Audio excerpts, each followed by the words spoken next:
प्रणाम भगवन। ओम श्री गुरुवे नमः। ओम गुरुर्ब्रह्मा गुरुर्विष्णु गुरुर्देवो महेश्वरः गुरु साक्षात् परं ब्रह्म तस्मै श्री गुरुवे नमः। ओम शांति शांति शांति। ओम ब्रह्म ज्ञान और उसकी साधना द्वारा स्वामी अखंडानंद सरस्वती जी महाराज द्वारा भगवान कल स्वामी जी ने बताया कि यह भौतिकता में अत्यंत आसक्ति जो होती है वह ईश्वर की ओर पीठ करने से होती है। समोहम सर्वभूतेषु न मे द्वेष अस्ति न प्रिया ये भजन्ति तु माम भक्त्या मयि ते तेषु चाप्यहम्।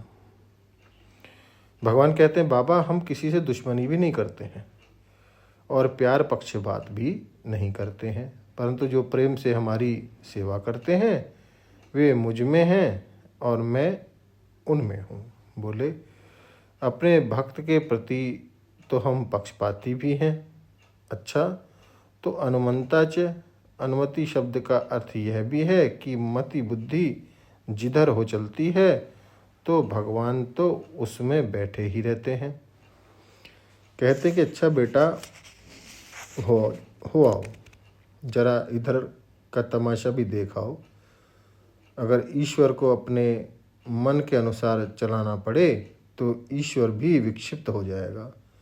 ईश्वर मन को धारण नहीं करता। जब तुम चाहोगे कि हम ईश्वर के पास आना चाहते हैं तो वह 10 हाथ बढ़ाकर पकड़ लेगा और अपने पास उठा लेगा। वह शरणागति में 100 कार्यपादान करेगा। आश्रयण 100 कार्यपादकत्व यह गुण है ईश्वर में। अनुमंता का अर्थ यह भी आप समझ लेना कि 1 बार 2 बार वह मना भी कर देता है, लेकिन जब कोई ना माने तो कहता है अच्छा आ जाओ, अच्छा जाओ। जब तुम हमारी मानने के लिए तैयार ही नहीं हो तो हम तुमसे मनाने के लिए भी प्रयत्न क्यों करें। अपने ऊपर जिम्मेवारी काहे को लें। भर्ता, भर्ता माने भरण पोषण करने वाला। वह वृत्ति बंद नहीं करता। गति भर्ता प्रभु साक्षी। इस श्लोक में जो बात कही गई है वह इसमें भी है। उसमें जो प्रभु है उसमें स्थान पर यहाँ महेश्वर है और उसमें जो साक्षी है उसके लिए उसमें उपद्रष्टा है। तो भर्ता का अर्थ है जो सबका भरण पोषण करता है। आपने देखा शिवाजी महाराज को यह ख्याल हो गया था कि दुर्भिक्ष के समय वह सबका भरण पोषण करते हैं, तो समर्थ रामदास ने एक पत्थर पर चट्टान पर हथौड़ा मरवाया। जब चट्टान फूट गई तो उसके भीतर से कीड़ा निकला। कीड़े के मुंह में चावल था और उसके पीने के लिए वहाँ पानी मौजूद था। तो सबका भरण पोषण ईश्वर ही करता है, अतः भरता है। हमने एक कथा पढ़ी थी। एक सेठ का नियम था कि रोज किसी न किसी साधु को, महात्मा को भोजन कराना। बिना भोजन कराए वह स्वयं भोजन ना करे, ऐसा नियम था। वैसे 1 आध नया पैसा रोज धर्म के लिए निकालना चाहिए।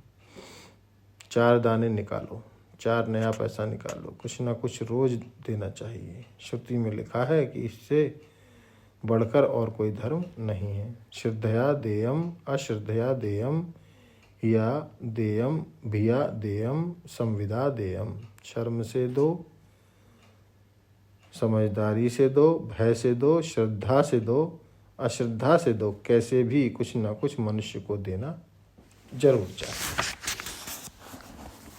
तो सेठ का ऐसा नियम था। अब एक दिन भोजन के समय कोई महात्मा नहीं मिला। नौकर सब घुमा कर आया तो सेठ बोला किसी को भी ले आओ। तो बजते बजते एक महात्मा मिल गए। बड़े वृद्ध, लंबे, तगड़े, गौरवर्ण, हृष्टपुष्ट, बलिष्ठ, निश्चिंत होते हैं ना, मुष्टंडे। उनको वह नौकर बुला कर ले आया। उनके हाथ पांव धुलाकर पीढ़े पर बिठाकर उनके सामने थाली लगा दी, उसने खाना शुरू कर दिया। तो सेठ ने पूछा कि महाराज एक शंका है हमको, आपने ईश्वर को भोग नहीं लगाया, भोजन करते समय तो भगवान का स्मरण करना चाहिए ना। महात्मा बोले भाई हम तो ईश्वर अनीश्वर कुछ मानते नहीं हैं। सेठ एकदम बोल उठा, अरे राम राम राम, नास्तिक हैं आप। बोले हाँ भाई नास्तिक हैं, कहो तो खाएं तुम्हारे घर में, कहो तो ना खाएं, हमको तो रोटी मिलती है। सेठ ने कहा महाराज हम सरीखे नास्तिकों को हम रोटी नहीं देते हैं। चले गए महात्मा, दूसरी जगह मांग कर खा लिया। अब गोविंद रात को सेठ जी को आया अपने भगवान का सपना। उन्होंने पूछा सेठ जी उस साधु की उम्र कितनी थी। बोले 70 वर्ष की तो होगी महाराज। देखने में कैसा था, खाता पीता था कि नहीं। बोले खाता पीता था। तो उसको 70 वर्ष की उम्र तक किसने भोजन दिया था। बोले आपने दिया था। भगवान ने कहा मैं मालिक होकर 70 वर्ष तक उसको रोटी खिलाऊं और तुम हमारे भक्त होकर के एक समय भी उसको रोटी ना दो, तो शर्म की बात है कि ना। तो ईश्वर सबका, आस्तिक का, नास्तिक का, सबका भरण करता है। ईश्वर दैत्य को भी भोजन देता है, राक्षस को भी भोजन देता है, सबका भरण पोषण वही कर रहा है, भरता। पेड़ में जब पानी की कमी होती है तो वही वर्षा देता है। राम भरोसे जे रहें पर्वत पे हरियाएं, तुलसी बिरवा बाग के सिंचतहु कुमिलाएं। आगे का सत्संग लेंगे भगवान अगले सत्संग में। ओम शांति ही शांति ही शांति। प्रणाम भगवान।